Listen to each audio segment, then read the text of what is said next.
15. 집을 떠나는 품. 그때 부처님께서는 비구들에게 말씀하셨다. 보살은 고요한 밤중에 이런 생각을 하였느니라. 내가 만약 부왕에게 알리지 아니하고 사사로이 집을 떠나버리면 두 가지의 허물이 있으리라. 첫째는 법과 가르침에 어긋남이요, 둘째는 세속의 조리에 따르지 않음이니라. 그리고는 그가 사는 곳으로부터 부왕의 궁전에 나아가면서 큰 광명을 내쏘아 일체 대전과 누각이며 동산숲이 갑절 더 꾸며지고 광명이 빛났느니라. 왕은 광명을 만나자 곧 깨어나서 사자에게 말하였다. 이것이 무슨 광명이냐? 밤이 아직도 다하지 않았는데 어찌 햇빛이라 하겠느냐? 사자가 대답하였다. 햇빛은 아니옵니다. 거듭 개송으로 왕에게 아뢰었느니라. 개와 정자와 그리고 누각과 담장과 벽이며 동산의 숲에 뭇 그림자가 죄다 생기지 않았거니 그러므로 햇빛은 아니옵니다. 원앙새와 비취새와 공작이며 가른가의 새들이 아직도 날며 울지 않거니 그러므로 햇빛은 아니옵니다. 이 빛은 매우 희유한지라 옛날에 일찍이 못 보았사오며 능히 마음을 기쁘게 하여 뜨거움 없애고 시원하게 하나니 이야말로 훌륭한 덕이 있는 사람이 광명을 드리워서 여기를 비춥니다. 때에 왕은 자리에서 일어나면서 시방을 자세히 살펴보다가 보살의 몸을 비로소 보매 거룩한 덕이 더할 나위 없었네. 깊은 마음으로 극히 존중하여 일어나서 공경하려 하였지만은 보살의 신통력으로 굳이 왕을 일어나지 못하게 했네. 길게 무릎 꿇고 합장을 하고 나아가 부왕에게 아뢰옵기를 대왕은 근심고통 하지 마시며 저 때문에 꺼림하다 하지 마시고 이번에 집 떠나기 원하옵나니 가엾이 여기어 허락만을 하소서. 대왕은 때에 이 말을 듣고 생각하다가 무슨 계교 세워서 슬피 울면서 보살을 향하여 이런 말을 하였습니다. 왕위와 나라의 재물까지도 온갖 것을 죄다 버릴 수 있지만은 집 떠나는 일만은 그만둔다면 나머지는 모두가 아까움이 없도다. 보살은 미묘한 음성으로써 거듭 부왕에게 아뢰옵기를 남몰래 4가지 서원이 있는데 본래의 마음에 맞지 못하니 대왕께서 만약 들어주시면 집 떠나는 소망을 끊겠나이다. 첫째 우원은 쇠하거나 늙지 않는 것이요, 둘째 우원은 늘 젊고 젊은이인 것이며 셋째 우원은 언제나 병 없음이요, 넷째 우원은 항상 죽지 않음이옵니다. 왕은 이 말을 듣고 난 뒤에 보살에게 이르며 말하기를 이 일만은 매우 어려운 것이라 나의 힘으로 되는 일이 아니니라.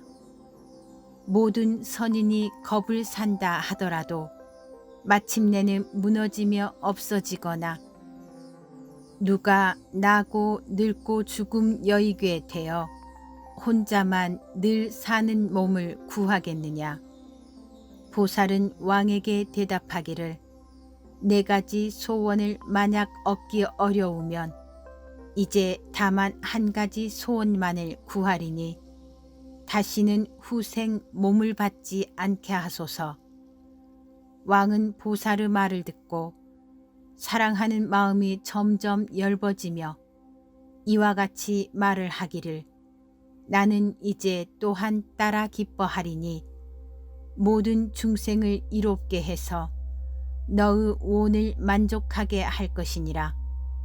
이와 같은 말을 하고는 있지만 마음은 오히려 몹시 괴롭네. 보살은 그때에 이 말을 듣고 기뻐하며 물러갔나니 비록 갔다가 왔지만은 아는 사람은 없었느니라. 다음 날 아침이 되자 왕은 친족과 여러 석가 성바지를 불러 말하였다. 태자가 어제 밤중에 와서 집 떠나기를 청하는데 만약 허락하면 나라를 이을 후사가 없으니 그대들은 이제 무슨 수단을 써서라도 그 마음을 쉬게 하라. 때에 여러 석가 성바지가 대왕에게 아뢰었다. 우리들 함께 태자를 수호하겠나이다. 태자가 무슨 힘으로 억지로 집을 떠날 수 있겠습니까? 이때 부왕은 여러 친족에게 신칙하여 가비라성 동쪽 문 밖에 500석가 동자들을 배치하였는데 뛰어나게 위엄있고 용맹하고 씩씩한지라 그들이 향하는 곳에 이길 적이 없었나니 하나하나의 동자에는 500량의 전투하는 수레가 있어 엄히 호위하였고 하나하나의 수레 곁에는 500의 역사가 창을 쥐고 앞에 섰으며 남쪽, 서쪽, 북쪽의 문에도 각각 500씩 있었나니 위에서 말한 바와 같으며 그 성 위의 둘레에는 칼과 몽둥이를 가진 사람들이 널리 깔려 있었느니라. 또 먼저 번의 여러 석가 대신들은 내거리에 벌려 앉아 죄다 진영을 쳤고 왕은 몸소 훈련된 500 장사를 뽑아서 갑옷을 입고 창을 가지고 모두 코끼리와 말을 태워 성의 사면에서 밤낮으로 순찰하며 잠깐도 쉬는 일이 없게 하였느니라. 이때 국태 부인 마하파사파제는 왕궁 안에서 모든 처녀들을 모으고 개송으로 말하였느니라. 너희들은 오늘 저녁에 잠을 자지 말고 묘하고 높은 단기를 세워 마니보로서 촛불을 밝히라. 사면의 구슬과 영락으로서 또한 큰 광명이 나게 하여서 궁전 가운데를 빛나게 하되 해와 같이 모두가 보이게 하라. 저 하늘의 풍악 울리고 줄에서는 미묘한 소리를 내며 꽃상투 반달처럼 내려드리고 보배 다리 사자처럼 치장하여라. 옥의 귀고리와 옥의 팔찌며 갖가지로 몸을 꾸밀 것이며 문에는 이중으로 빗장 질러서 단단히 하고서는 열쇠 지니고 나 들매 모두가 친히 만나며 거동을 모두 다 알아야 한다. 너희들 시중하는 사람들까지 마땅히 병기를 가질 것이니 투륜도 가지고 견삭도 가지며 창과 작은 창도 가져야 한다. 게으른 마음은 내지를 말고 섬돌과 작은 문을 두루 지키며 너희들은 태자를 지키는 것을 사람이 제 눈을 지키듯 하라. 세간을 버리는 것 마치 코끼리 떠나감과 같게 하지 말 것이니 보배 자리 이어받을 후사가 끊어지며 국토는 거룩한 빛이 없어지리라. 부처님께서 비구들에게 말씀하셨다. 때에 28야차 대장에서 반차가 우두머리인데 먼저 저 비사문 궁전에 머물러 있다가 함께 서로가 의논하였느니라. 보살께서 지금 집을 떠나려 하는데 나와 그대들은 무엇을 공양할까? 때에 사천왕이 야차들에게 말하였다. 보살이 장차 집을 떠나려 하면 그대들은 마르 발을 받들어야 하리라. 때에 석재환이는 33천 대중들에게 말하였다. 보살이 오늘 밤에 집을 떠나려 하니 그대들은 도와드려야 하리라. 때에 그 대중 가운데 정해라는 한 천자가 있다가 말하였다. 저는 가비라 성에 있는 일체 군사와 체녀들로서 보살을 지키는 이들은 죄다 잠을 자게 하여 알지 못하게 하겠습니다. 또 장엄 유희천자는 말하였다. 저는 그 성의 안팎에 있는 코끼리와 말이며 여러 가지 종류들을 고요히 소리가 없게 하겠습니다.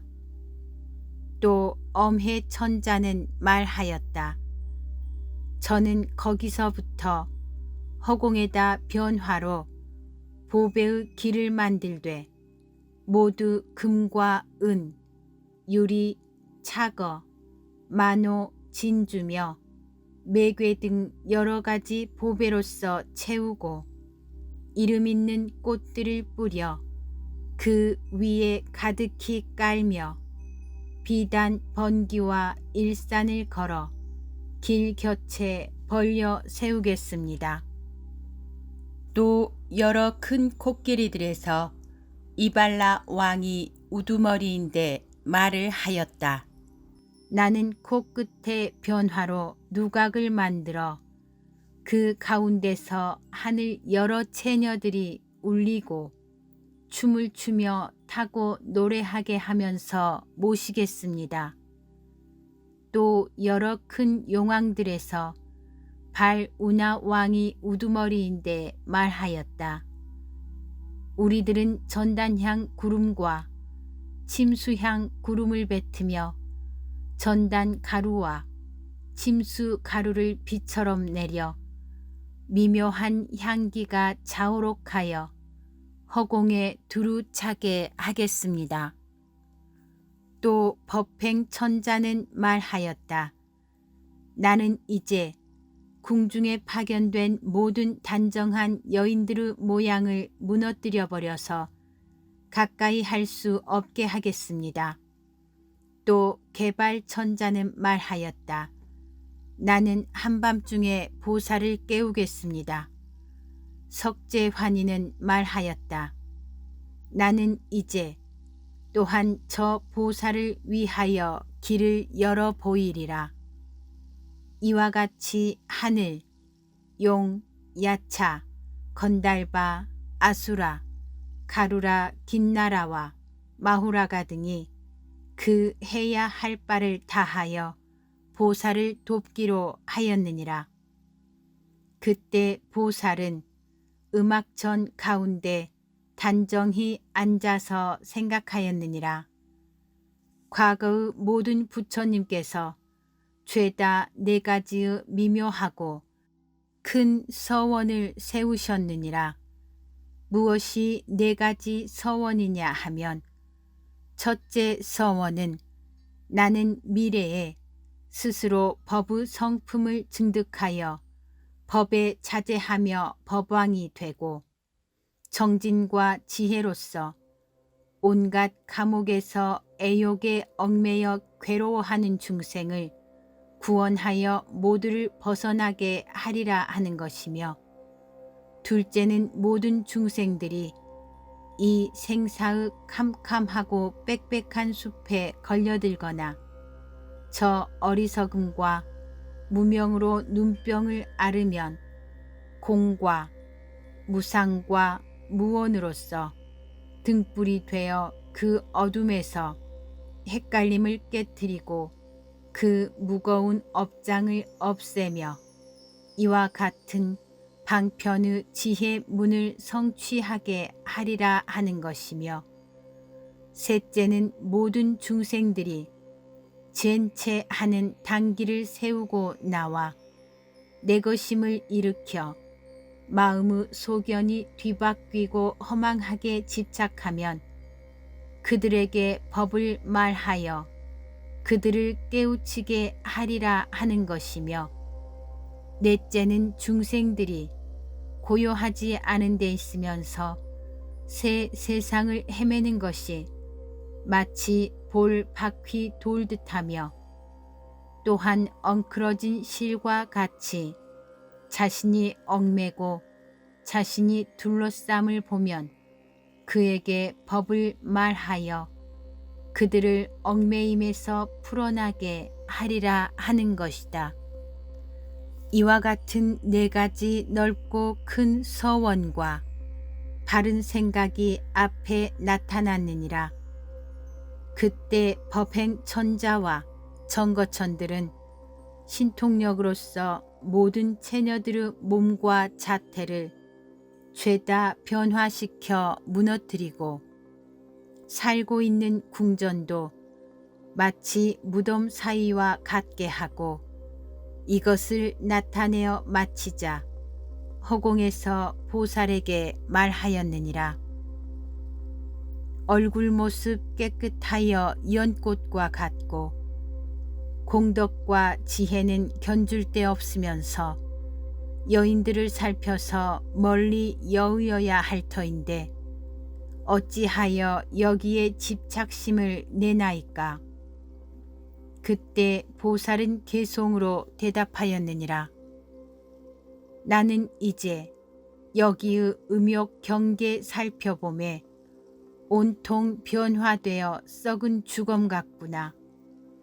원컨대 영영 모든 애욕에서 뛰어나 다시는 그 속에서 집착내지 않으리라.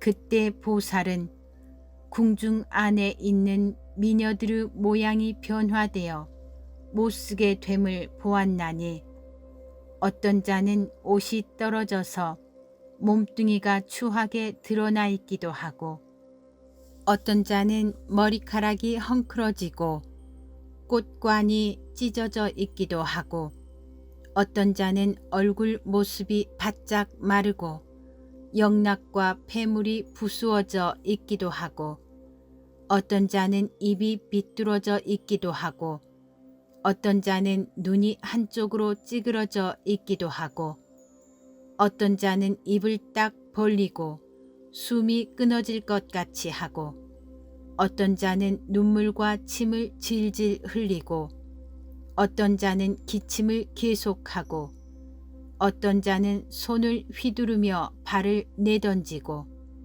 어떤 자는 얼굴빛이 새파랗고 괴이한 형상으로 사람이 무섭게 하고 있기도 하였느니라.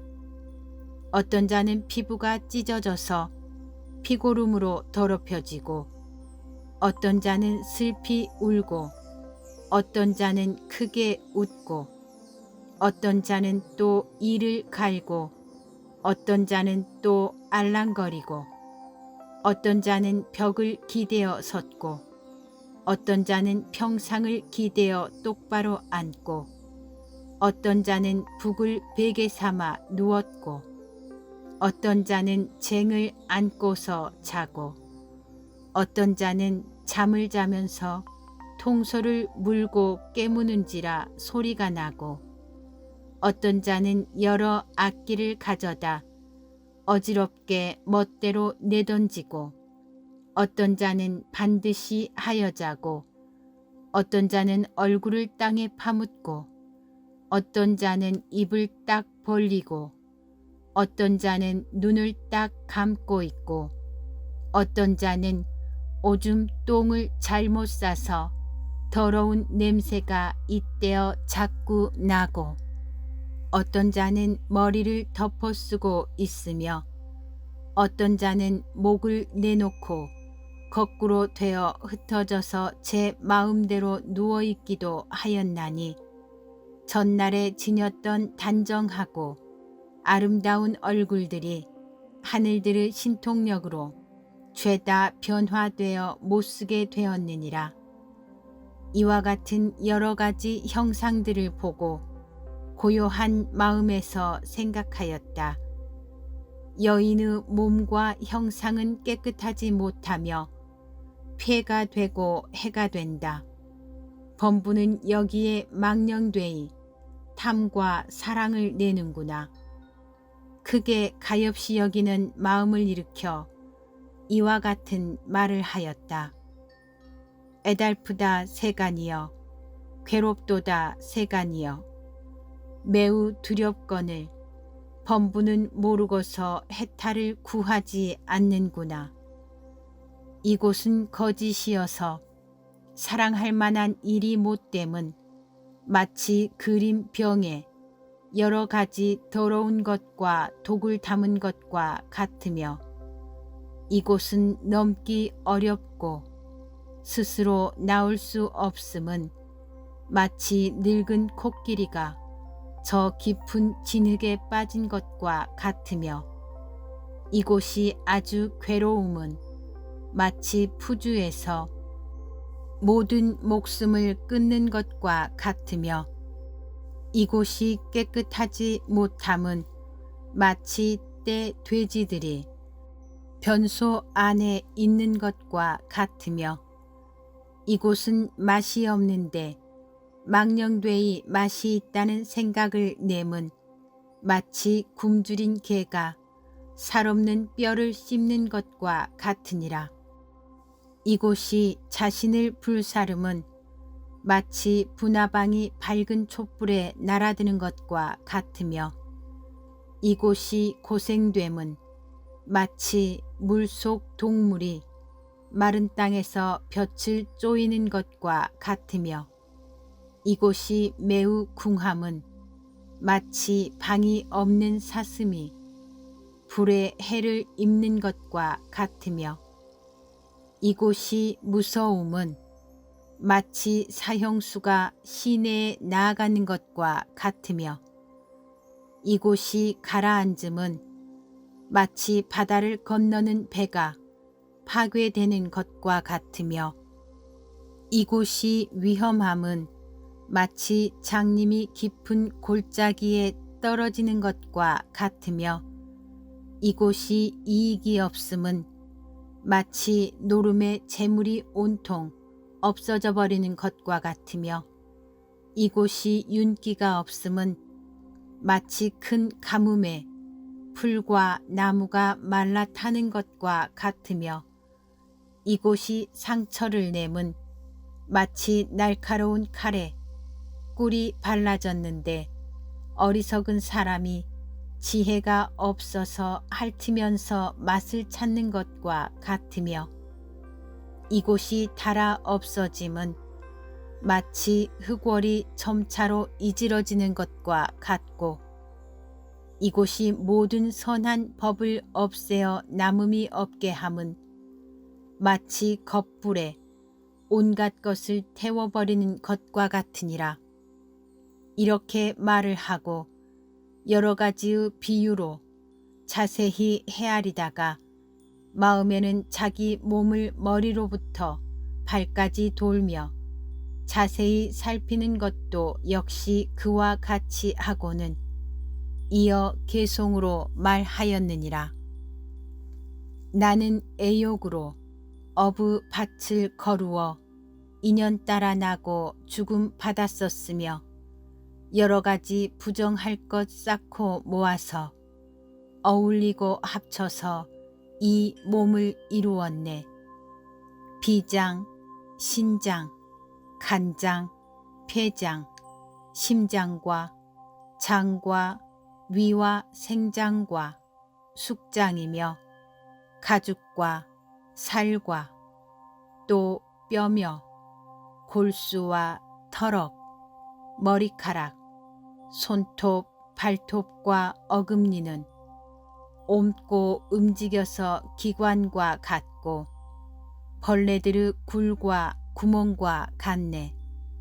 똥과 찌꺼기가 언제나 가득 차고 피와 고름이 늘 흘러 쏟아지며 생사와 근심, 고통 침범해 들고 노병과 기갈이 괴롭게 구네.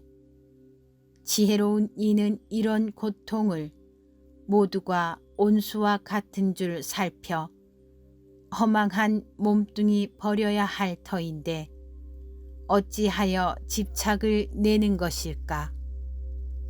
보살이 이렇게 자기 몸을 자세히 살피고 생각을 메어서 앞에 나타내어 고요히 오랫동안 잠자코 있었더니 공중에서 여러 하늘들이 있다가 법행 천자에게 말하였다.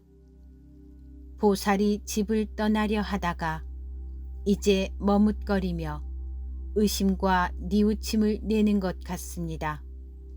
왜냐하면 우리가 보건대 보살은 제녀들을 살펴보면서 혹은 기쁜 듯이 빙그레 웃기도 하고 혹은 찡그리고 슬퍼하며 언짢아 하기도 하였기 때문입니다. 또 보살이 그리워하며 집착을 내는 것은 아닐까요? 그러나 그의 마음은 마치 큰 바다와 같으므로 우리들의 천박으로 측량할 수는 없겠습니다. 그러자 법행 천자는 말하였다. 보살은 한량없는 겁동 안에 온갖 머리와 눈, 골수, 뇌, 나라, 성, 아내며 자식까지 버리면서 서원을 세워 위없는 보리를 구하며 마음에 물러남이 없었거늘 하물며 지금의 이 최후의 몸으로서 폐해인 애욕에 그리워하거나 집착을 내겠습니까? 그때 보살은 자리에서 일어나 칠보로 이루어진 그물과 장막을 걷어 올리고 편안하고 자상하게 천천히 나와 합장하며 서서 시방 세계의 모든 부처님을 바르게 생각하였느니라. 이 생각을 하여 마치자 바로 천주 제석환인과 사대 천왕과 일월천자는 저마다 도맡은 일을 거느리고 있음을 보았다. 동방의 제두레타 천왕은 건달바 왕을 거느리며 동쪽으로부터 오는데 거느린 한량없는 백천의 건달바들이 여러 풍류를 울리며 치고 춤추고 타고 노래하면서 가비라 성에 닿아서는 새 둘레로 에워싸고 공중에 서서 합장하고 머리를 숙이며 보살을 향하여 절을 하였느니라.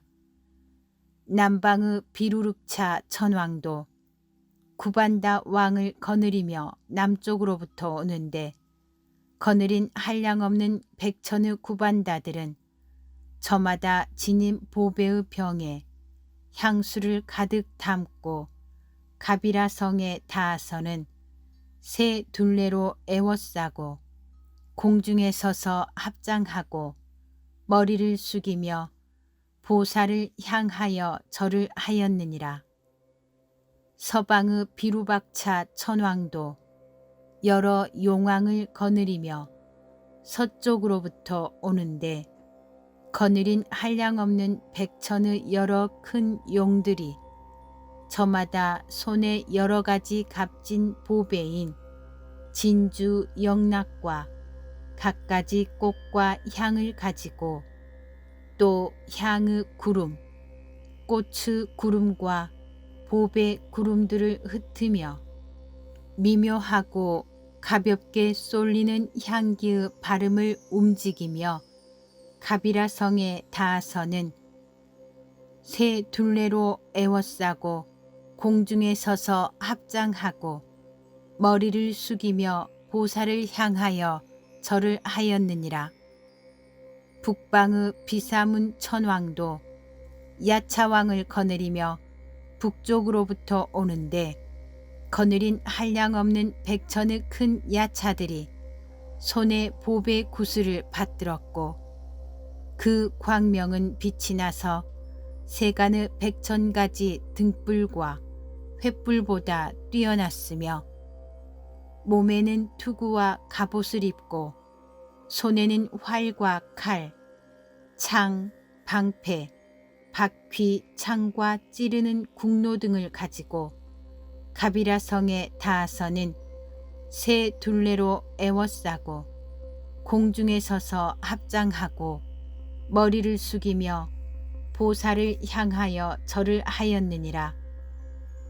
그때 천주 제석환이는 33천으로부터 그 권속들인 모든 하늘 백천만 대중들과 함께 하늘의 꽃다발과 가루향, 바르는 향과 의복, 보배 일산이며 수없는 당기, 번기와 영락을 가지고 가비라성에 닿아서는 새 둘레를 에워싸고 공중에 서서 합장하고 머리를 숙이며 보살을 향하여 절을 하였느니라. 1월 천자는 좌우로 와서 역시 갖가지 공양거리를 가지고 공중에 서서 합장하고 머리를 숙이며 보살을 향하여 절을 하였느니라. 그때 보살은 시방을 자세히 살펴보고 허공과 여러 별들을 쳐다보며 아울러 호세 4대 천왕과 건달바, 구반다, 여러 하늘, 용 신이며 야차들을 보고 또 천주 석재 환인을 보았는데 저마다 백천의 자기 부족, 곤속들에게 앞뒤에서 인도되고 따르며 허공에 두루 가득 찼으며 불사의 별도 바로 달과 합하였었느니라. 때에 여러 하늘들은 큰 소리로 말하였다. 보살께서 훌륭한 법을 구하려면 지금이 바로 그때이오니 빨리 집을 떠나야 하십니다. 반드시 안욕따라 삼맥삼보리를 이루어서 큰 법의 바퀴를 굴리시리다. 부처님께서 비구들에게 말씀하셨다. 보살은 생각하였다. 오늘 밤이 고요하고 집 떠날 때가 이르렀구나. 그리고는 곧 찬익에게 나아가 말하였다. 찬익아, 너는 나를 위하여 건척에게 안장을 입혀서 오라. 그때 찬익은 이 말을 듣고 가만히 생각하였다. 지금이 밤중인데 왜 건척을 쓰려고 할까? 그리고는 보살에게 말하였다. 안팎이 매우 편안하고 급한 재난이거나 좋고 나쁜 일도 없사온데 잘 모르겠거니와 왜 건척을 쓰려고 하십니까? 그때 보살은 찬익에게 개송으로 말하였느니라. 나의 몸은 이미 온갖 상서로운 일 완전히 갖춘지라 마땅히 집을 떠나가려 하노니 너는 이제 나를 어기지 말라. 이에 찬익은 다시 보살의 이러한 개송을 듣고 온 몸을 떨면서 어쩔 줄을 모르는지라. 그때 보살은 거듭 찬익에게 말하였다. 나는 이제 일체 중생들을 위하여 번뇌의 도둑을 항복받으려 하는 까닭에 그 건척이 필요한 것이니 나의 뜻을 어기지 말고 빨리 입혀서 데려오너라. 찬익은 이때 일부러 큰 소리를 내어 궁 안이 모두 듣게 알게 되기를 바라면서 보살에게 말하였다. 태자께서는 항상 잘못되심이 없고 모든 하시는 일은 반드시 그 때를 가리더니 지금 무엇 때문에 건척을 찾습니까? 그러나 허공의 여러 하늘들은 신통력으로 그들 모두가 알지 못하게 하였느니라. 그때 보살은 은밀히 개송으로서 찬익에게 말하였느니라. 찬익아, 너는 알아야 한다. 내가 지금 이곳을 자세히 살펴보매 온갖 것이 참으로 두렵기가 마치 무덤들의 사이 같노라.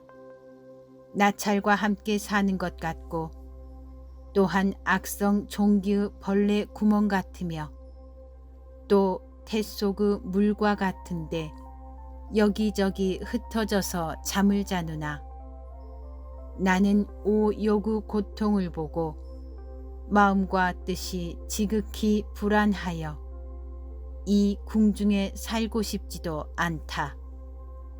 동산숲서 유람할 적에 저 늙고 병드는 고통을 보고 아울러 죽어있는 시체를 보고 나는 꼭 집을 떠나려 하니 너는 빨리 건척을 가져다 주라. 이때 찬익은 보살에게 말하였다. 태자께서 옛날 어린이셨을 적에 관상쟁이가 점을 치고서 왕에게 아뢰기를 왕의 태자는 상호가 완전히 갖추어져서 전륜 성왕이 되리로다 라고 하였습니다.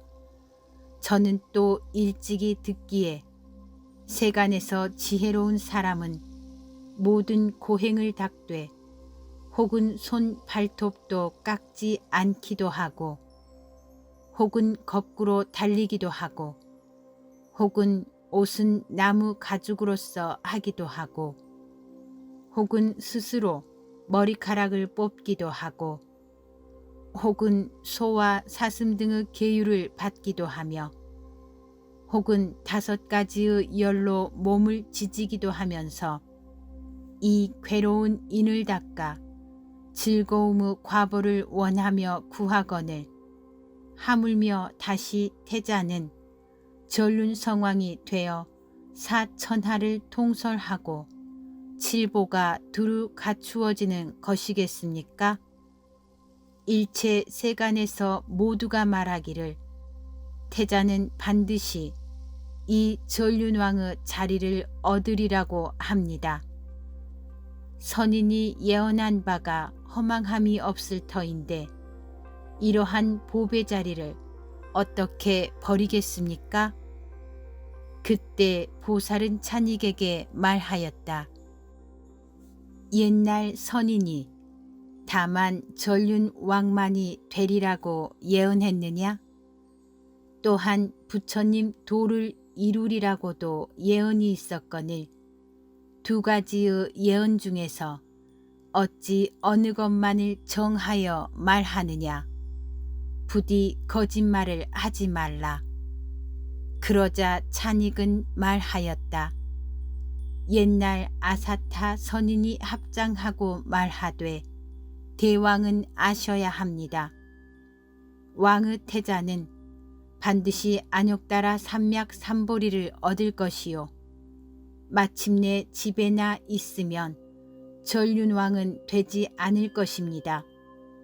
왜냐하면 부처님의 상호는 똑똑하지만은 전륜성왕의 상호는 분명하지 못하기 때문입니다. 라고 하였으나 다만 석가 성바지들이 숨기고 전하지 아니한 것은 태자께서 집을 떠나 도를 배울까 두려워하여 태자께 말을 하지 아니하였거늘 오히려 이 일을 기억하고 계십니까? 보살은 말하였다. 찬이가 나는 옛날 도솔천으로부터 내려올 때와 태안에 있을 때며 낳는 때까지도 모든 일을 죄다 잊지 아니하였거늘 하물며 다시 선인이 나에게 예언하여 주었던 것을 잊을 수야 있겠느냐? 찬이가 여러 하늘들이 또 나에게 권하기를 보살은 빨리 집을 떠나십시오. 꼭 안욕따라 삼맥삼보리를 얻어서 버브 박피를 굴리셔야 합니다. 라고 하였으므로 반드시 부처가 되리라. 찬이가 나는 이제 차라리 몸을 베고 끊으며 독이 섞인 밥을 먹고 큰 불더미에 들어가며 저 높은 바위에 던져짐을 당하더라도 집에 있으면서 5가지 욕심의 일은 받을 수가 없다. 이러한 세간의 5가지 욕심의 경계는 죄다 무상하여 매우 두려운 것이니라. 이어 개송으로 말하였느니라. 나는 옛날 5가지 욕심을 받았지만 지금 실로 고통 인을 두려워하며 끝없이 쌓았던 애욕의 흐름은 마치 받아 채우기 어려움과 같더라. 아지랑이 따르면 더욱 목마르나니 꿈에 있으면서 아직 깰 줄 모르느나 날기와는 단단하지 못한 것이며 잘 차린 음식의 독들과 같다. 또 구름은 반드시 흩어져 없어지고 떨어지는 이슬은 오래 있지 않으며 요술은 그 마음을 미혹시키고 물거품은 잠깐만에 일어났다 없어지며 파초는 단단하게 차 있지 아니하고 빈 주먹이 어린아이 속이는 것 같으니라. 뱀의 머리는 가까이 할 수 없으며 도구 덩굴 마침내 대기가 어렵나니 지혜로운 사람은 멀리해야 하는 것 마치 깊은 구덩이를 피함같이 하리로다. 부처님께서 비구들에게 말씀하셨다. 보살은 이 개송을 말하여 마치고 또 찬익에게 말하였다. 나 또한 일찍이 사천왕인 하늘 내지 육욕촌도 되었었고 일찍이 저 색구경천과 비상비 비상처에도 낯섰나니 나는 옛날 한량없는 생동안에 어리석고 헷갈려서 추악한 욕심 때문에 여러 가지 고통인 때리고 욕질하고 얽어매물 골고루 받고 몸과 목숨을 해치며 죽어서 나쁜 길에 들어갔음을 기억하고 있다. 이제 여기에 깊이 실증을 내고 떠나려 하여 바로 여러 하늘에서의 훌륭하고 묘한 경계도 오히려 탐내거나 물들미 없게 하거늘 하물며 이 인간의 5가지 욕심에 빠져서 그리워하고 집착을 내겠느냐? 전륜성왕이 비록 자제롭다 하더라도 마침내 나고 죽는 환난은 면하지 못하느니라. 나는 세간을 자세히 살피건대 번뇌의 들판은 매우 두려울 만하여서 돌아가 의지할 것도 없으며 믿고 의뢰할 것도 없다. 또 언제나 나고 죽음의 물속에 빠져서 근심과 슬픔에 허덕이고 성을 내는 데에 내달리며 좋아하고 욕심내는 데서 소용돌이치고 원한에 맴돌리고 있다. 모든 소견인 나찰이 언제나 사람을 엿보나니 나는 그 속에서 육도를 닦아 배워서 때를 삼되 지혜로 녹아되고 믿음으로 단단하게 하여 자신을 건진 뒤에는 다시 일체 중생을 거두어 잡아 저 언덕에 이르게 해야겠노라. 이때 찬익은 보살에게 말하였다. 태자께서 이제 마음으로 결정하셨습니다. 그러자 보살은 찬익에게 개송으로 말하였느니라. 찬익아, 너는 알아야 하리. 나는 이제 이미 결정했으며 자신도 이롭고 남도 이롭게 하려고 정진의 마음을 일으켰나니 움직이지 않으면 수미산 같아 마침내 물러나지 아니하리라. 가령 금강 우박과 칼과 방패와 창 등이며 번갯불과 뜨거운 쇳덩어리가 나의 이마 위에 떨어져 있더라도 마침내 세속의 경계에서는 사모함과 집착심을 내지 않으리. 그때 한량없는 백천 하늘들은 공중에서 기뻐 날뛰며 여러 하늘꽃을 비처럼 내리며 개송을 읊었느니라. 뛰어나고 깨끗함이 허공과 같아 연기, 구름, 티끌, 안개 물들이지 못하리니 온갖 경계에 집착한 바 없어서 선한 이익 구족하여 보리 이루리.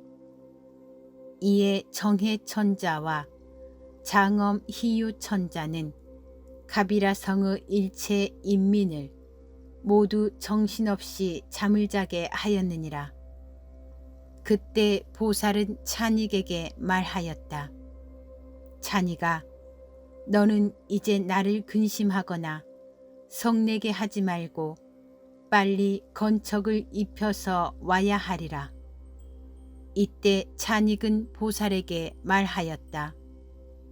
지금이 한밤중이라 아직 다닐 때가 아니며 온갖 궁중 성을 죄다 방위하는데 누가 여기에서 자물쇠를 열겠습니까? 때에 석죄환희는 신통의 힘으로써 모든 문들이 모두 저절로 열리게 하였으므로 찬익은 중성 문이 열림을 보고 당황하여 근심과 그리움에 더욱더 슬피 울면서 말하였다. 나는 벗이 없구나.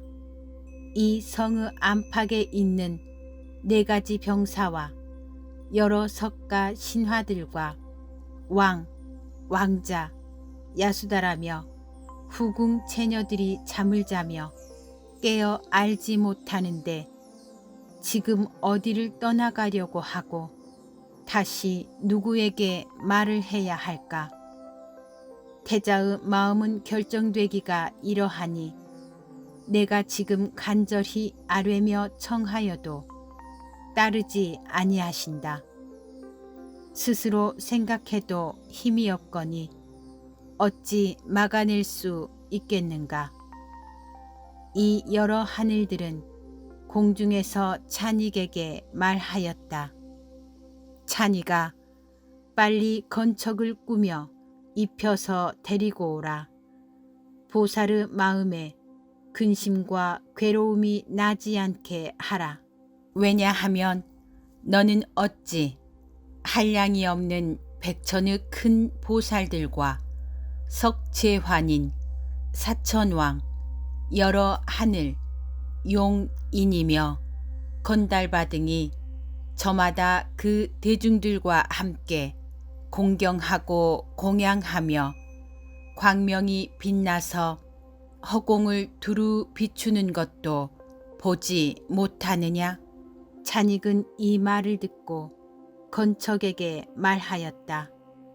건척아, 태자께서 이제 너를 타고 나가시겠다고 한다. 그리고는 곧 최상의 금 굴레와 보배 안장이며 꾸미개를 가지고 말에게 입히고 슬피 울며 눈물을 흘리면서 몰아다 바치면서 보살을 찬탄하였다. 엎드려 원하노니 태자께서는 바라는 바 있으시면 죄다 원만히 이루시고 온갖 장애가 모두 녹아 없어지시며 제가 내게 안온한 즐거움을 얻게 할지이다.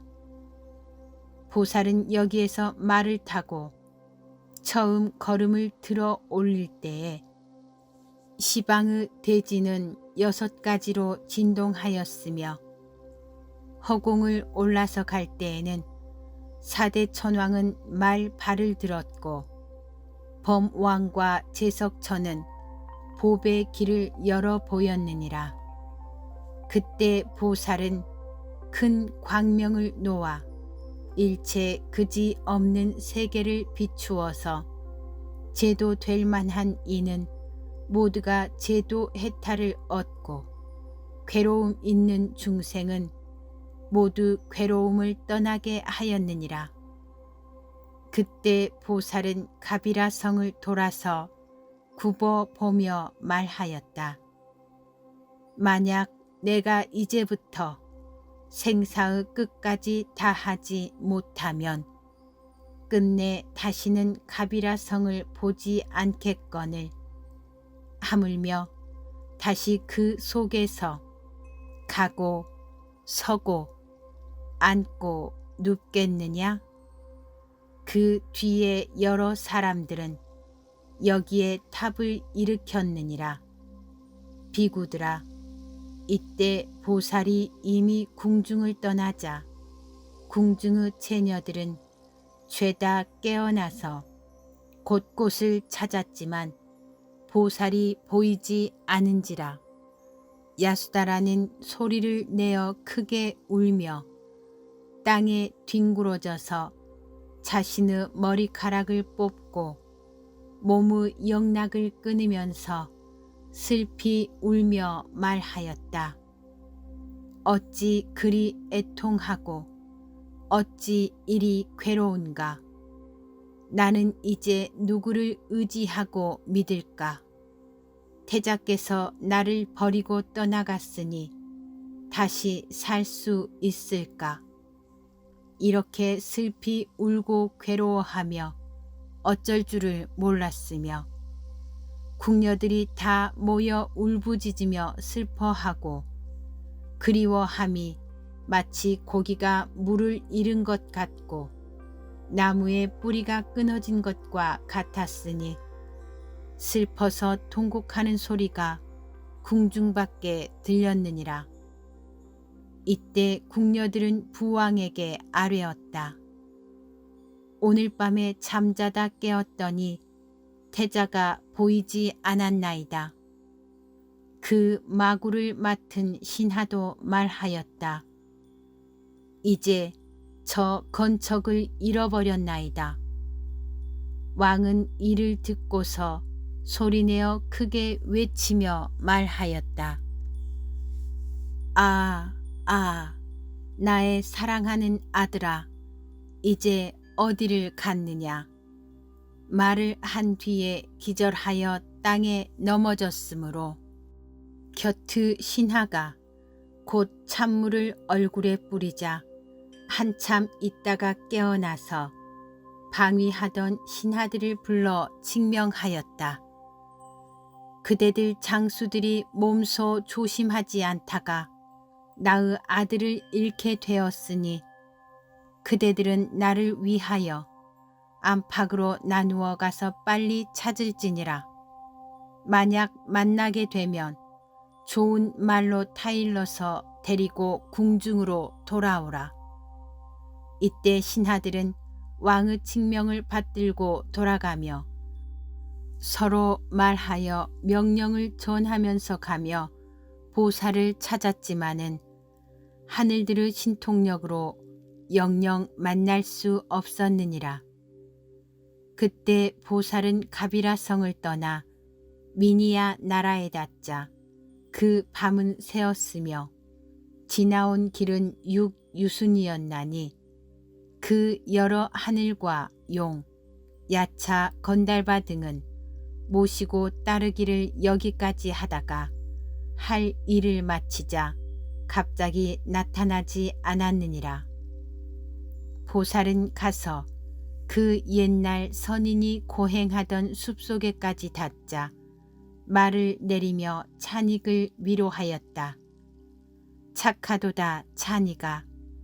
세간 사람들은 어떤 이는 마음으로 따르면서 몸은 따르지 아니하기도 하고 어떤 이는 몸으로 따르면서 마음은 따르지 아니하기도 하는데 너는 이제 마음과 몸이 모두 나를 따랐으며 세간 사람들은 가멸하고 귀한 일을 보면 다투어 와서 받들어 섬기고 가난하고 천한 일을 보면 버리고 멀리하거늘 나는 이제 나라를 버리고 여기까지 왔는데 오직 너 한 사람만은 혼자 나를 따랐구나.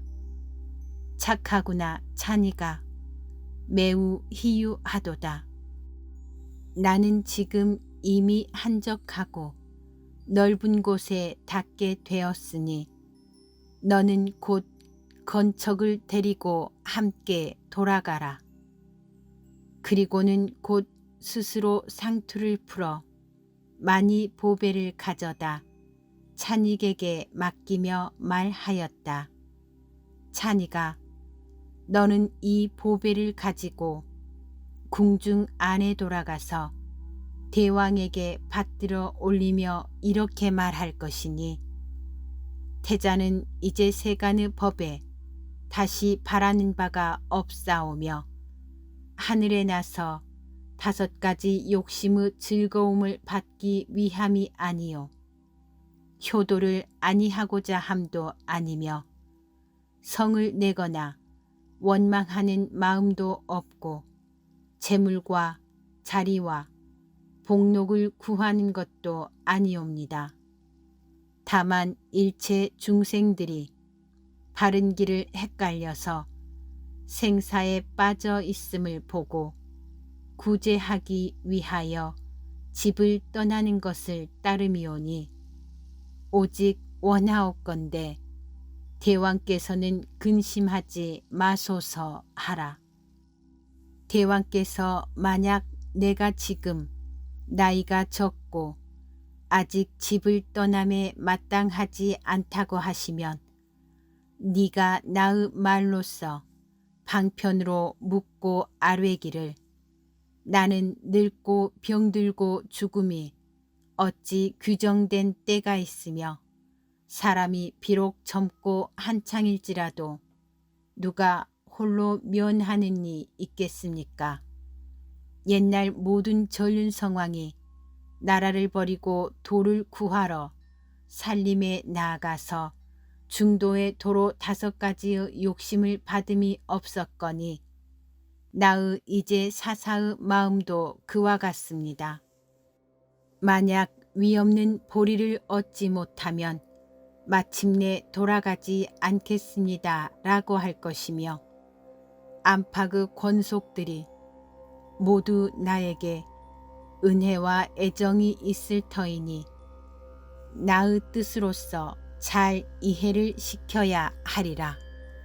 그리고 또다시 몸에 걸었던 영락을 벗어 찬익에게 주면서 말하였다. 네가 이것을 가져다 마하파사파제에게 바치며 이르기를 나는 모든 괴로움의 근본을 끊기 위하여 이제 일부러 집을 떠나 이 서원을 채우려 함이니 근심하지 마소서라고 하라. 또 여러 다른 몸의 꾸미개를 벗으면서 말하였다. 야수다라에게 주며 말하기를 사람은 세상에 살면서 사랑하다가 반드시 이별하는 것이므로 나는 이제 이 모든 고통을 끊기 위하여 집을 떠나 도를 배우는 것이니 사모와 집착 때문에 함부로 근심을 내지 말라고 하라.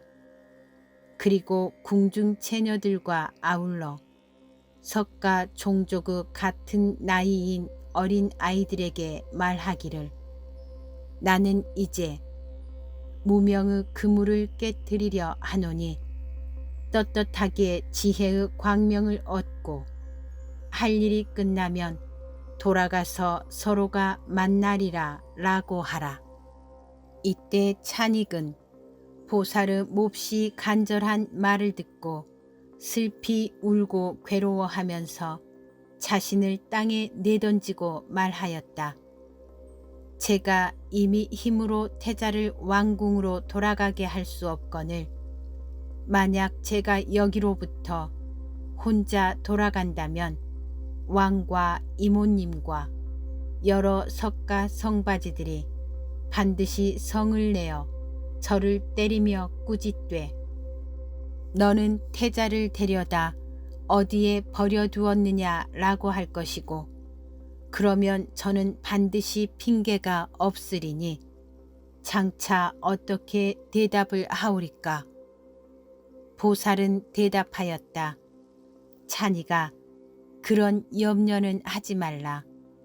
왜냐하면 세간에서 만약 사랑하는 사람의 말을 가져다 간곡하게 그를 향하여 자세히 말하면 돌봄도 받을 수 있기 때문에 혹은 상을 타기도 할 터인데 근심만을 하지는 말라. 찬이가 너는 빨리 궁중으로 돌아가서 대왕에게 근심과 괴로움을 내지 않게 하라. 이에 찬익은 땅에서 일어나 소리를 높여 크게 울었고 건척은 머리를 숙이고 나아가 두 다리를 꿇고 보살의 발을 핥으며 눈물을 흘리면서 슬피 울었느니라. 그때 보살은 손으로 건척의 머리를 어루만지며 말하였다.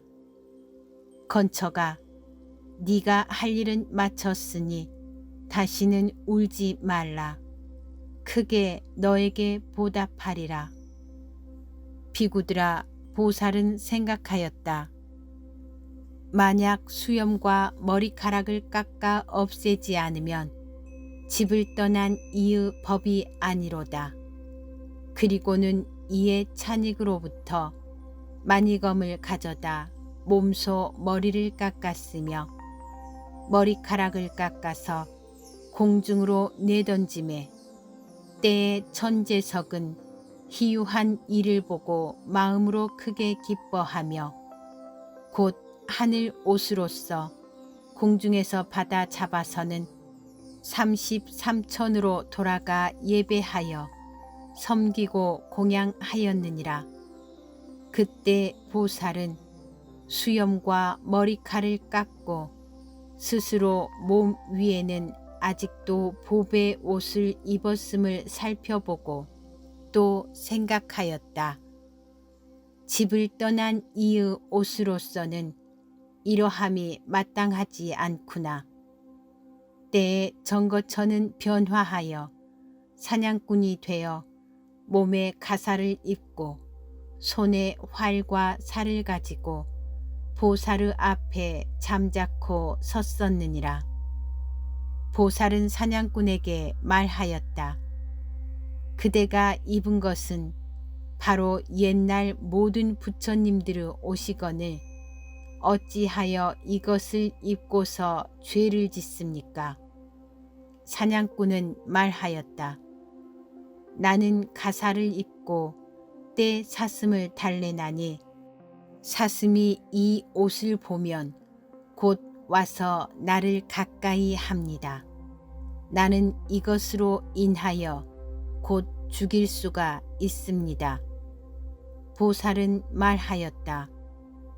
그대가 가사를 입음은 오로지 살해를 위함이로되 나는 만약 얻으면 오직 해탈만을 구하겠으니 그대는 나에게 이 가사를 주실 수 있습니까? 그대가 만약 나에게 주면 나는 그대에게 교사야 옷을 줄 터이니 그대는 어찌 그 하찮은 옷을 아끼겠소? 사냥꾼이 대답하였다. 장하십니다, 인자여. 이러한 하찮은 옷은 실로 아까울 것은 없습니다. 그리고는 곧 가사를 가져다 보살에게 주자 보살은 그때에 마음으로 기뻐하며 곧 그 교사야 옷을 주었다. 때에 정거처는 신통의 힘으로써 갑자기 본래의 형상이 되며 허공을 날아올라 한 생각 동안에 도로 범천에 닿았다. 보살은 그것을 보고 이 가사를 갑절이나 더 중하게 여기었나니 그 후 여러 사람들이 여기에 탑을 세웠느니라. 때에 보살은 수염과 머리카락을 깎아 없애고 몸에 가사를 입고 거동과 용모를 고쳐서 말하였다. 나는 이제 비로소 참답게 집을 떠났다고 이름하겠구나. 그리고 찬익을 보내자 건척을 데리고 돌아가는지라. 흐르는 눈물이 눈에 그렁그렁하여 찬익을 이별하였으며 찬익을 이별하고는 편안하고 자상하게 천천히 걸으며 그 밝어 선인이 고행하는 숲속을 거닐었느니라. 부처님께서 비구들에게 말씀하셨다. 찬익은 이미 보살의 뜻이 돌아서지 않을 것을 보고 건척을 끌고 슬퍼하면서 돌아갔나니 그 뒤에 여러 사람들이 여기에 탑을 일으켰느니라. 이에 찬익은 사직하고 멀리서 보매 보살의 머리에는 천관이 없고 몸에는 영락도 없고 갖가지 보배옷이 모두 없는지라.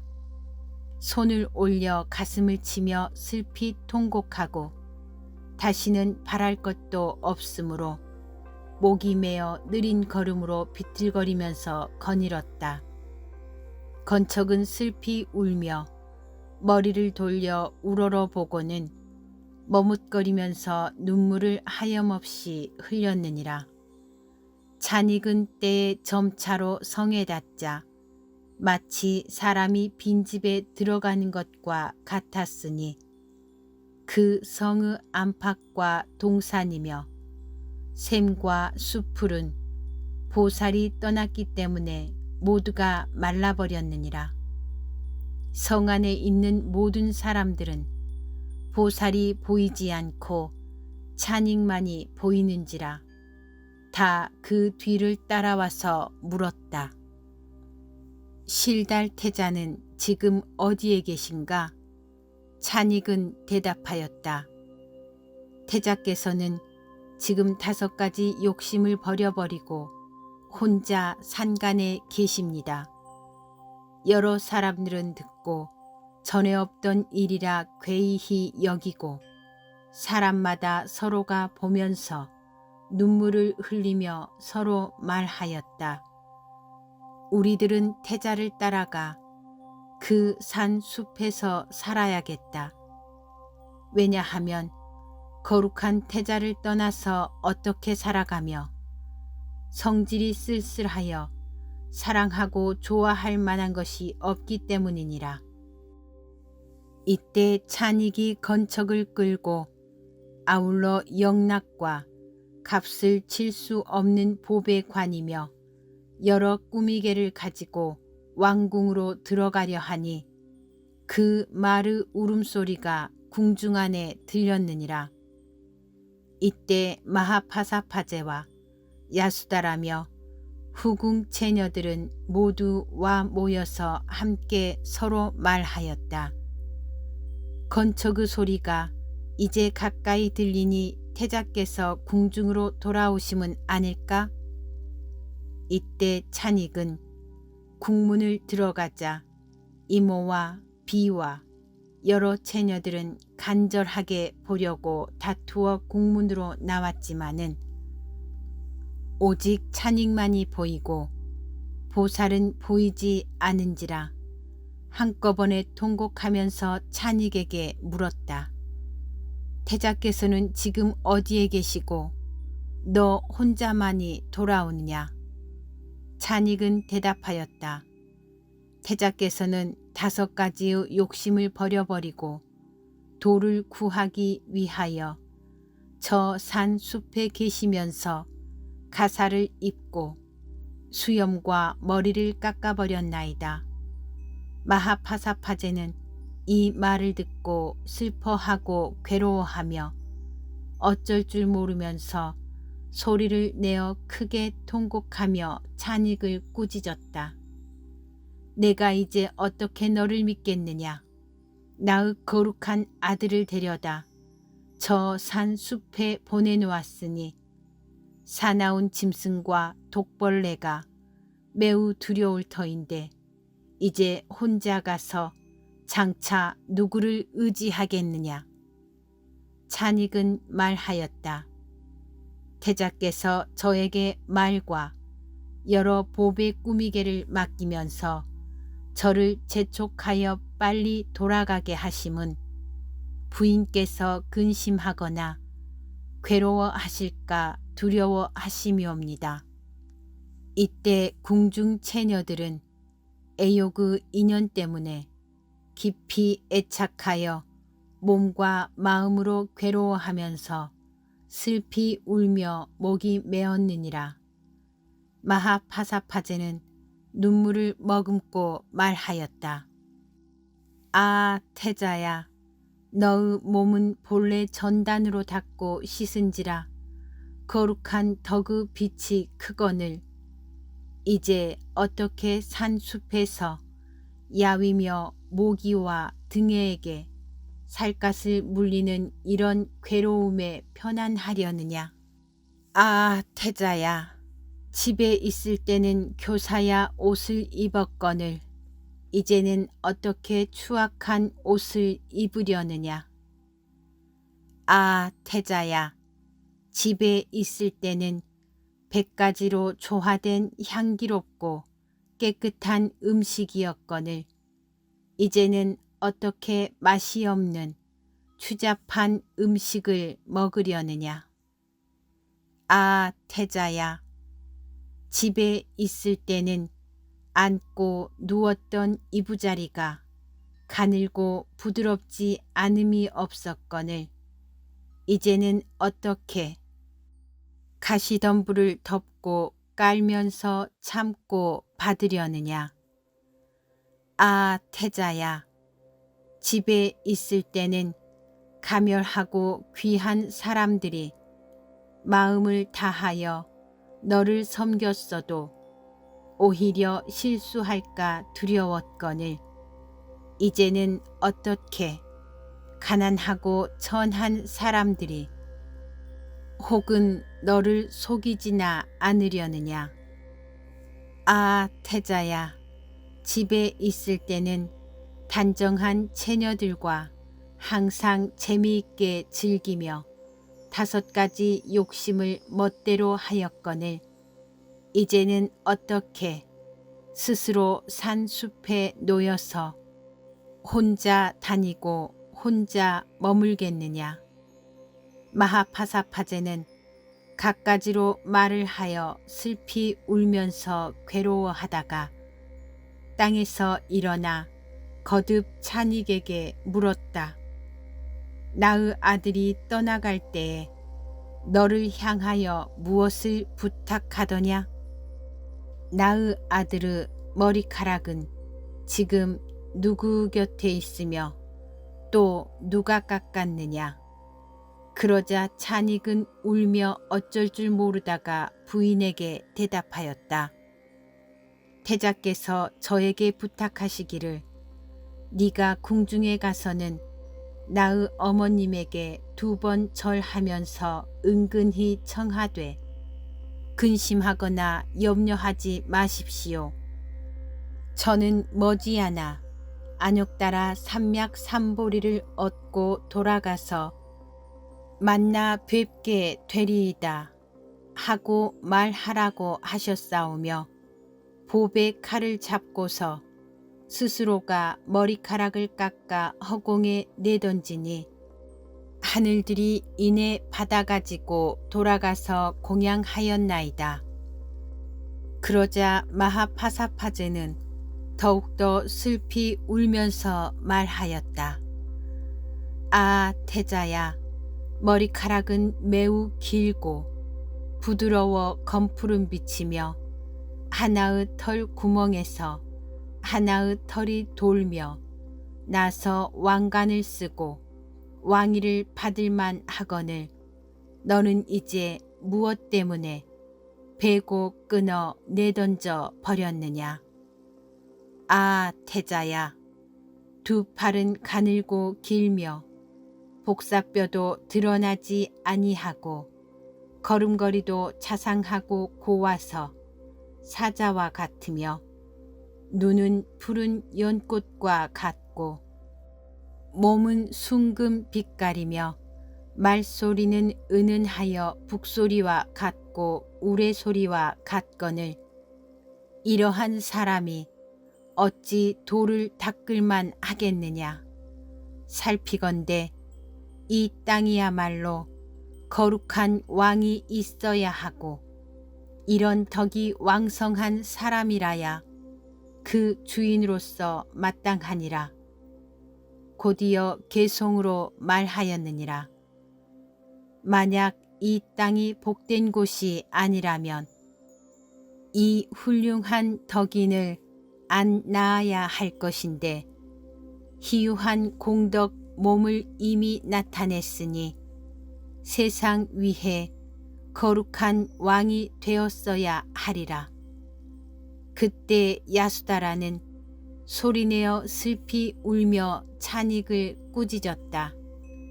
찬이가 태자께서 떠나가실 때 나는 그 밤에 잠이 깊이 들어 깨지도 못하고 알지도 못했거니와 너는 태자를 데려다 어디에 보내두었느냐. 지금 떨어짐이 가깝냐 뭐냐. 너 혼자만이 돌아왔느냐. 찬이가 너야말로 이로움이 없도다. 나를 해쳤으니 바로 나의 원수로다. 너는 나쁜 일을 하여 이제 이미 갖추어졌거늘 거짓으로 울지 말라. 찬이가 이 말은 언제나 우는 소리가 수리까지 들렸는데 그 밤만은 어찌하여 고요하였으며 오늘에야 슬피 울어 애달픈 정감만 더한단 말이냐. 너와 건척은 모두 좋지 못하다. 나에게 주인이 없게 하고 성과 읍이 텅 비게 한 것은 이 건척과 너 찬익 때문이니라. 그러자 이에 찬익은 슬피 울면서 야수다라에게 대답하였다. 대비시여, 지금 건척을 욕하지 말아야 하며 또한 저를 꾸짖음도 마땅하지 않습니다. 저와 건척은 처음부터 허물이 없습니다. 왜냐하면 건척이 떠나갈 때에 의심됨이 없지 않은지라. 슬피 울며 땅을 딛고 앞발을 떼지 않으면서 우는 소리가 반유순에 사무치고 말굽 소리는 일구로사까지 들렸지만은 다만 여러 하늘의 신통력 때문에 비를 깨지 못하게 하였을 뿐이기 때문입니다. 저와 건척이 무슨 허물이 있습니까? 대왕께서 먼저 엄한 칙명으로 온갖 좌우 분들에게 더 잘 마음을 써서 태자를 지키도록 한 모든 성문지기 병사들도 모두가 잠을 자며 깨어 알지 못한 것이나 태자께서 처음 나가시면서 해가 하늘에 오른 듯이 큰 광명을 내쏟아 널리 세계를 비춤해 길을 갈 즈음에는 제가 먼저 앞을 인도하며 저는 도리어 찬성하여 돕던 것이나 모든 성의 문들이 저절로 열려진 것이나 건축이 이때 땅을 밟지 않는 것이나 머리카락을 깎아 공중에 내던지고 옷을 바꾸는 것 등의 여러 가지 일이 모두 이는 하늘들의 신통의 힘으로 한 일입니다. 그러자 그때의 야수다라는 몹시 괴로워하다가 갑자기 땅에 주저앉아 눈물을 흘리면서 말하였다. 괴롭도다, 괴롭도다. 무엇 때문에 태자께서는 나를 버리고 떠나가셨을까? 어찌 위타에 있는 말을 듣지도 못했을까? 옛날 어떤 임금이 깊은 산에 들어갈 때 그 왕비를 이끌고서 같이 거룩한 행을 닦았다는데 어째서 오늘 혼자 나를 버리고 떠나가셨단 말이냐? 찬이가 태자께서 혹은 하늘에 나기 위하여 모든 고행을 닦으며 여러 천녀들을 구한다더냐? 그러나 그 천녀들을 하필이면 구할까? 왕위를 버리고 우리들까지 버려버리고 말이다. 찬이가 나는 참으로 혼자 하늘에 나기를 원하지도 않으며 스스로 인간의 묘한 낙을 구하지도 않는다. 소망은 나와 주인이 함께 태어나는 곳마다 한결같이 부부가 되고 도리어 지난번과 같이 훌륭한 과보를 받는 것이로다. 이 말을 하여 마치고 슬피 울면서 말하였다. 찬이가 나의 주인께서 지금 어디 계시냐? 나를 무단히 마침내는 외로운 과부가 되게 하였구나. 지금부터는 좋은 옷도 입지 않겠고 맛있는 음식도 먹지 않겠고 향과 꽃과 영락은 나의 몸과는 영원히 끊어졌다. 비록 집에서 산다 하더라도 항상 산 숲의 생각만을 하리로다. 야수다라는 수없이 천마디 말로써 찬익을 꾸짖었느니라. 찬익은 앞에 나아가 간하며 말하였다. 데빗이여, 그렇게 몹시 괴로워하지 마소서.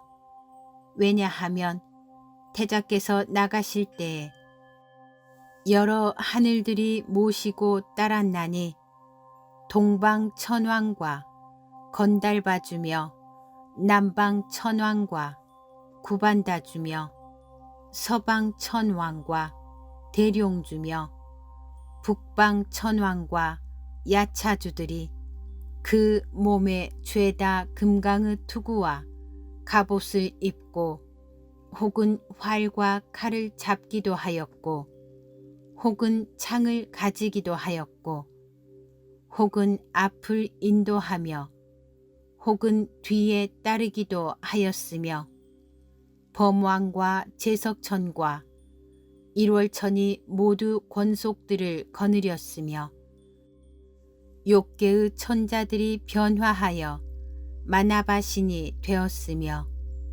천인들이며 보녀들의 수없는 천억들이 모두 크게 기뻐하여 하늘의 묘한 꽃을 가져와 태자의 위에 뿌렸는데 태자께서는 살펴보시고 취하지도 않고 버리지도 아니하셨으며 탐내지도 않고 높은 채 하지도 아니하심이 마치 허공에 걸리는 바가 없는 것과 같았기 때문이니 제가 이제 하나하나를 자세히 설명하기도 어렵습니다. 그때 수단 왕이 멀리서 궁 안의 슬픈 곡성을 듣고 자신의 궁중으로부터 허둥지둥 바삐 나왔는데 이때 찬익은 보사르 보배 관과 구슬, 영락이며 비단 일산을 가지고 건척을 끌며 와서 왕 앞에 다 낱낱이 자세히 말하면서 땅에 엎드려 예배하였느니라. 때에 수단 왕은 보사르 모든 꾸미개를 보고 겸하여 찬익이 하는 말을 듣고는 소리내어 크게 외쳤다. 아, 나의 사랑하는 아들아, 하루아침에 나를 배반하고 이제 어디로 갔느냐. 그렇게 뒹굴며 울부짖다가 기절하여 버렸느니라. 이때 가비라 성의 모든 사람들이 죄다 슬퍼하여 우는 소리가 천지를 진동하였으며 모든 석가 권속들이 저마다 슬퍼하고 사모하여 어찌할 줄 모르다가 서로 보고 눈물을 흘리면서 모두 와서 간하며 왕을 부축하여 앉게 하였는지라.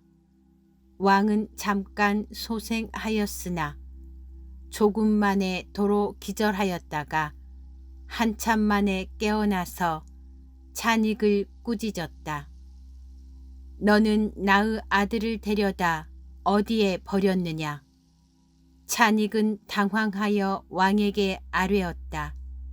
대왕이시여, 태자께서는 5가지 욕심을 버리고 세간에 물들지 아니한지라 은근하고 간절히 간하였지만은 도무지 뜻을 돌이키지 않으셨나이다. 저에게 말씀하시기를 너는 나를 간하지 말라. 나는 이제 온갖 애욕과 즐거움은 필요가 없으며 나라의 자리를 버리고 이 산 숲에서 즐기기를 원하노라 라고 하셨나이다. 때에 수단 왕은 거듭 찬익에게 이와 같은 말을 듣고 눈물을 흘리고 괴로워하면서 찬익에게 말하였다. 나는 이제 끝이 났구나. 기운과 세력도 없고 손발이 죄다 꺾였음이 마치 썩은 나무 둥치와 같고 또한 큰 나무에 가지와 잎이 없음과 같다. 저그 경계에서는 혹은 나를 업신 여기기도 할 것이니 나는 이제 홀몸으로 해낼 수가 없구나. 아, 나의 아들아, 가장 뛰어난 장부로서 무엇 때문에 집을 버리고 나의 소망을 어기고 떠났느냐.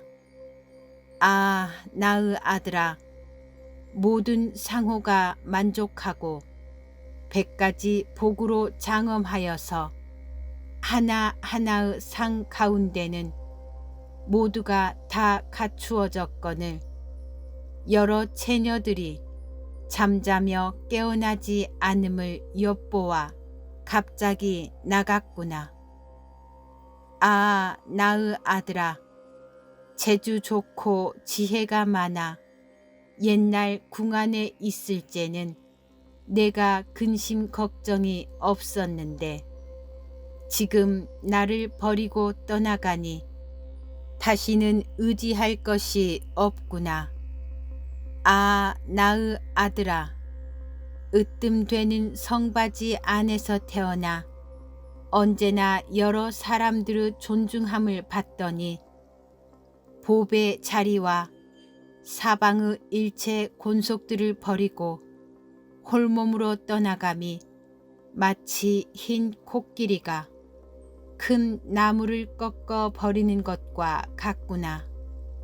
나의 아들이 떠나갈 때에 모든 성문은 열기도 어렵고 닫기도 어려워서 여닫는 때의 그 소리야말로 멀리 사무치거늘 어찌하여 이 밤에 사람들은 모두가 듣지 못했을까? 반드시 이는 천신이 소리와 메아리를 없게 한 것이리라. 아, 나의 아들아, 보배 자리 버리기를 눈물과 침 뱉듯 하였구나. 나는 먼저 너를 위하여 새 철의 궁전을 지어서 추움과 더위를 알맞게 하였거늘 어찌하여 하루아침에 버리고 떠나가서 들판에서 즐기고 산 숲에서 논일며 날짐승 길짐승과 함께 짝하려 하느냐. 지금부터는 성을 지키는 모든 신들이 죄다 이 성을 버리고 떠나갔구나. 아, 나의 아들아, 사랑하고 생각하는 마음이 나의 골수에 사무쳤다. 무엇 때문에 나를 버리고 산 숲으로 들어갔느냐. 그때 수단 왕은 보살을 생각하여 밤낮으로 돌아오게 하려 하였으며 또 생각하였다. 선인이 옛날 예언하되 만약 집에 있으면 전륜 성왕이 되어 7보가 저절로 있고 4천하를 도맡으며 천의 아들이 갖추어져서 단정하고 씩씩하여 적을 물리칠 수 있으며 만약 집을 떠나게 되면 반드시 안욕따라 삼맥삼보리를 얻어 시방을 교화하리라 라고 하였으니 틀림없이 알겠구나. 나의 아들은 반드시 돌아오려 하지 않으리라. 그리고는 대신들을 널리 불러서 말하였다. 경들은 집에 있으며 모두 자식들이 함께 서로가 재미있게 즐기고 눈앞에서 위로를 하는지라 나의 근심을 생각하지 않습니다. 나는 하나의 아들이 기특한 상호가 거룩하게 통달하여 마땅히 전륜 성왕이 되어 4천하를 맡아야 했었는데 하루아침에 이별하여 깊은 산, 깊은 고루, 아주 험준한 곳으로 들어갔으니 배고프고 목마르고 춥고 더움을 누구에게 보살피게 하겠소. 경들의 자제에서 5 사람을 선택하여 따르며 시중하게 해야 하오. 만약 중도에서 돌아오면 경들의 5족을 멸살하겠소. 그러자 대신들은 칙명을 받들어 곧 5 사람을 뽑아 산에 들어가 시중하게 하였느니라. 이때 5 사람은 쫓아가도 미칠 수 없는지라 마음으로 생각하였다. 이는 뛰어난 분이라 다니시는데 길을 선택하지 않거니 어찌 길이 있겠느냐. 우리가 만약 돌아가면 반드시 우리의 가족을 죽일 터이니 살만한 곳을 선택하여 뜻을 따라 머무름이 좋겠구나. 그리고는 이에 5 발다라는 산 숲에 숨었느니라.